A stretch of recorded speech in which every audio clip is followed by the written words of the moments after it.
Are there things happening that you don't understand? Or do you know why they're happening and you're just wanting to get better at offering a deliberate vibration? That's mostly it for you, isn't it? Life does keep happening, doesn't it? Because life keeps responding to vibrations that are already in motion, to patterns of vibration. That's what a belief is, you know. A belief is a pattern of vibration. Are you getting clear with the understanding that you are a vibrational being continuously offering vibration, and that the law of attraction is responding to your vibration and then matching you up with vibrational equivalency? In other words, you get what you think about whether you want it or not. And that's hard to take until you've got control of your thoughts. And you know what? You're never going to have control of your thoughts, not completely. Because you are here in an environment of contrast to which you are responding. You just can't be in this world that is manifested. And by that we mean you can see and hear and smell and taste and touch, which means you are interpreting vibration into those physical, sensual awarenesses. And so you're having exposure to experiences to which you are having reactions. And sometimes those reactions, even if you don't say something out loud, your reactions are vibrational. In other words, sometimes you see something and it makes you flinch or wish it were otherwise. And so that's what we mean when we say it's not uncommon, it's not abnormal to react as life comes. But you want to keep that to a minimum. You want to be less of a reactor and more of an actor, more of a getting out ahead of it, more of a establishing your vibrational stance so that you're steady in a contrasting environment. And then life is really fun, even in contrasting environments. You don't mind a little contrast. In fact, we know you like the drama.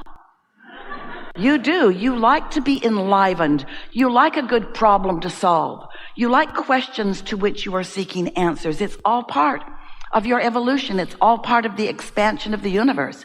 It's part of the evolution of all things, all species, all that is. But you do want to have some sense of how it works so that you have some measure, in fact, from our perspective, a large measure of creative control. And that's what we are about. We are here to help you to understand the laws of the universe. We're here to help you understand who you really are and how you fit into all of this. We want to help you to embrace, not just tolerate, not just accept the diversity that surrounds you, but embrace it. Embrace it. Acknowledge the value of its existence. Because out of contrast, out of knowing what you don't want, is born your focused, keyword, your focused clarity about what you do want. So the only thing that ever feels like it's going wrong with you is when life gives you focused clarity, but you don't focus on the clarity. Life gives you focused clarity about what you do want, but you stay focused on what you don't want. And that's a sort of human trait. It doesn't serve you very well, where you stay way too long focused upon the problem, trying to get to the bottom of the problem, when the vibration of the problem and the vibration of the solution are really different vibrational frequencies. The vibration of a question and the vibration of an answer is a very different frequency. So sometimes when you're focused upon the problem, you want to poke at it more to make it bigger. That's okay, because when you make the problem bigger, you make the solution bigger. In fact, they're always equivalent. Problems and solutions are equivalent vibrationally.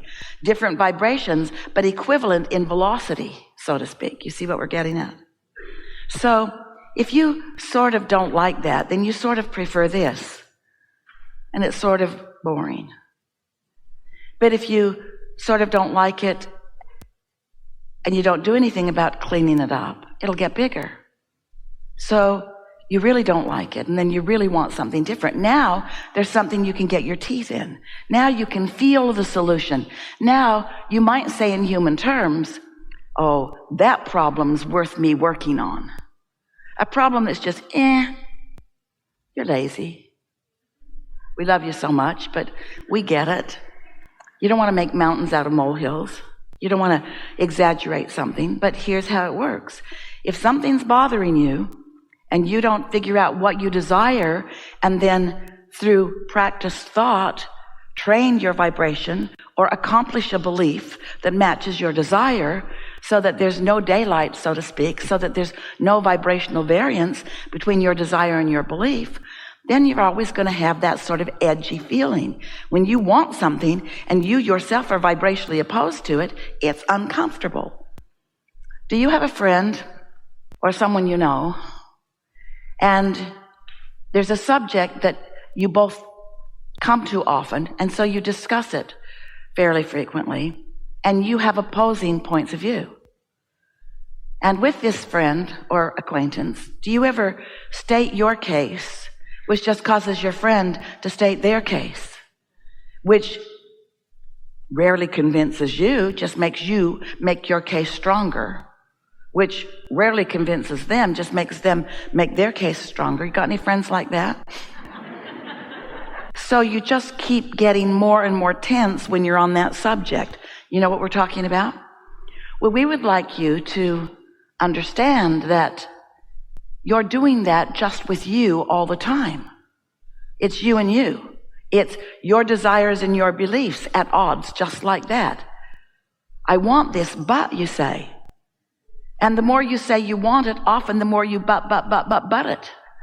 And the more you but it, the more you launch rockets of desire. So your desire gets stronger, and often so does your resistance.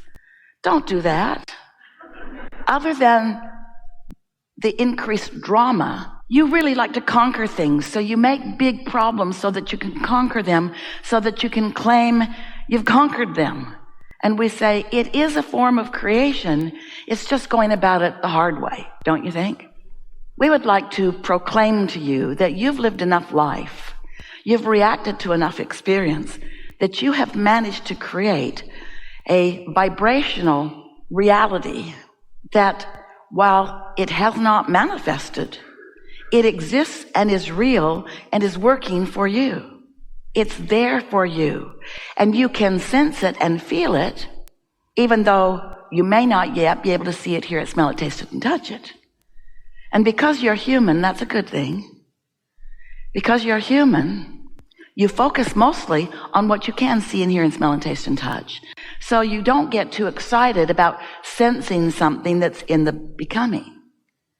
If you were in your field and you had tilled your soil, which you're doing all the time with the life experience that you're living, and you plant your kernel of corn in your fertile field, as soon as you put it in the ground, you don't say, I'm waiting. You don't say, okay, I'll give you 10 minutes. You don't stomp on the ground impatiently, because you understand that there is a gestation process. You understand that there is a process, and you know that you've put it there, and as you're tending to it, it will do what it naturally does. It will produce a stalk. It will produce ears of corn. It will produce what you want it to, but there is a process that it will undergo. And in that situation, you are not impatient about it, because you have a certain understanding from what you've witnessed. And yet, with your kernels and seeds that you've put into your vortex, that's what we call your vibrational reality, your vortex of creation, this vibrational atmosphere that contains all the rockets of desire that you've launched, this vibrational place where your inner being stands, the part of you that existed before your birth and still exists aware of you, non-physically focused. This vibrational reality is like the womb in the mother's belly. It's like the petri dish where something is in the process of becoming. It is a reality that is in such pre-manifestational form that your senses, you see, what you see with your eyes is just a vibrational interpretation. And that vibration has to be pretty significant before most humans are able to interpret it vibrationally. In other words, this reality that feels so real to you is your vibrational interpretation. But because you've been doing it always, you don't say, oh, I'm interpreting vibration and therefore I see this, or I'm interpreting vibration and therefore I smell this. You mostly don't even consider the fact that you vibrationally interpret things different than other species around you. Your dog vibrationally interprets things, so therefore can smell things that you can't or wouldn't want to smell. And you don't say, stop it, you little faker. You accept that the dog is onto something. And so we want you to know that you can be onto things like your dog is onto things. You can get better at vibrationally interpreting things so that you can... We all vibrationally interpreted that.